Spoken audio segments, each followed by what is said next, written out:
You're in the rant wormhole where I rant about whatever my $15 a month plus patrons want me to. You can get one for yourself by being one of them. Today's rant comes at the request of My Love for You is Like a Truck, who says, rant about conspiracy theories, the viable and the ridiculous, and various political voices being silenced. Alex Jones and the like.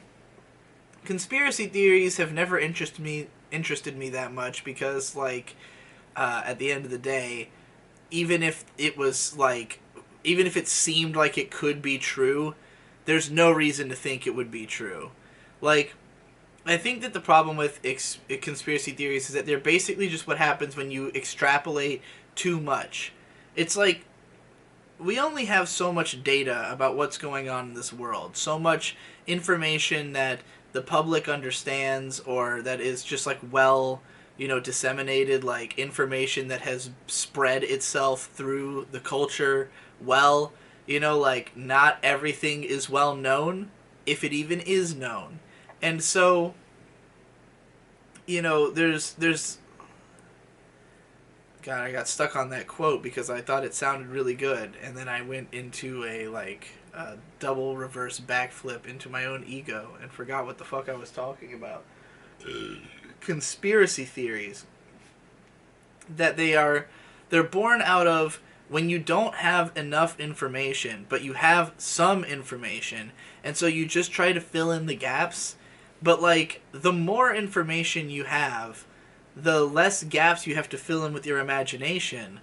And so, like, you know, it's like if you're not willing to seek all of the possible information, then what you will extrapolate will end up becoming a conspiracy. And other people who also aren't willing to do the research to vet the things you're saying but think that they are presented plausibly will then repeat your conspiracy, you know? So, like, it's almost damned easy to start one because there are so many gaps in public knowledge.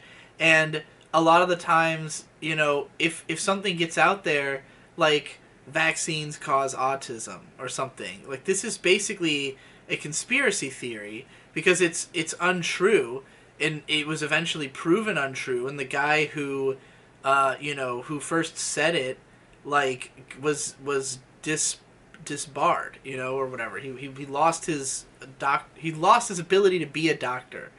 And so the belief that it's still like that vaccines still cause autism is a conspiracy theory, because it means that you believe that this is a cover up, of some kind, that the accusations that this man himself levied were correct, and that everyone else is wrong. That this guy who first said autism is caused by vaccines, who everyone else has agreed is wrong and has taken away his power to say anything, you have decided that because you heard that information first and believed it for a long time because you never did more research, because, frankly, you're not really qualified to, but the people who did do the research, eventually concluded that this guy had been wrong. And, if you're not willing to learn why that is the case, and you just want to go on believing whatever you already believed, then, like, this is how a conspiracy gets out there. So, I don't necessarily think that we should only concern ourselves with facts and, like, proven truths, because I think that there is a lot about the world that we don't, like, empirically understand, but we know to be true because enough people have observed it that it must be true. We just don't know why yet, I think that probably applies to lots of abstract concepts that we talk about. Like the existence of something like postmodernism. Like, there is no empirical evidence that this is a thing at all. We just have, like, given a name to a thing that we've that we think is going on, but there's no like qualification of what exactly it is. Like there's nothing you can point to and say, like, with the exception of like the few things that created the movement that it was like named for, you can't point at anything and say this is what postmodern art is, because there's always going to be a conversation about that. It's not a set in stone thing. So yeah, I think that because of that, that's kind of like on the fringes of a conspiracy theory, right? Like the existence of postmodernism is like to suggest that there's this coordinated effort to create this, this to imprint the ideology of a cultural zeitgeist moment into art as a whole, like so that we can look at something and say, oh, the atomic bomb caused everything to change culturally around the world. And like, we look at that and we go, oh shit, that makes perfect sense. That's the birth of the postmodern era. But like, that's not empirically true. It's just like, it's like a psychological reading of events. It's like a prescription, not a prescription, a diagnosis. It's like it's like we're diagnosing the world with postmodernism after the trauma that was caused by World War II.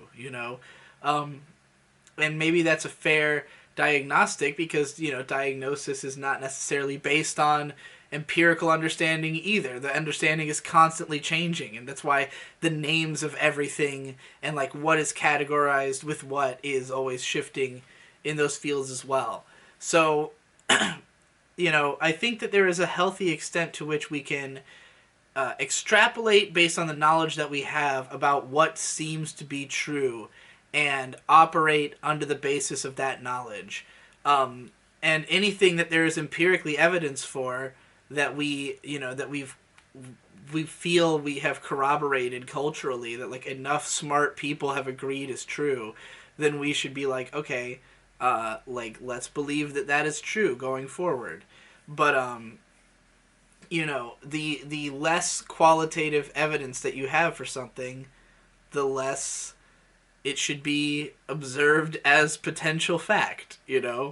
So when you start talking about conspiracies where they make sense insofar as you have constructed a series of cause and effect scenarios based on things that have happened, but you have not provided a why that is coherent, or or a how that is coherent. Like, you've put the pieces in place and said like, oh, these guys did this to cause this to happen, but like, there's no way of knowing that that would be the case, and like we don't know that they did that in the first place. So how can we even extrapolate that this is related to that at all if we take away the conceit that everything is just connected for some reason? I'm talking very abstractly here, but that's your rant.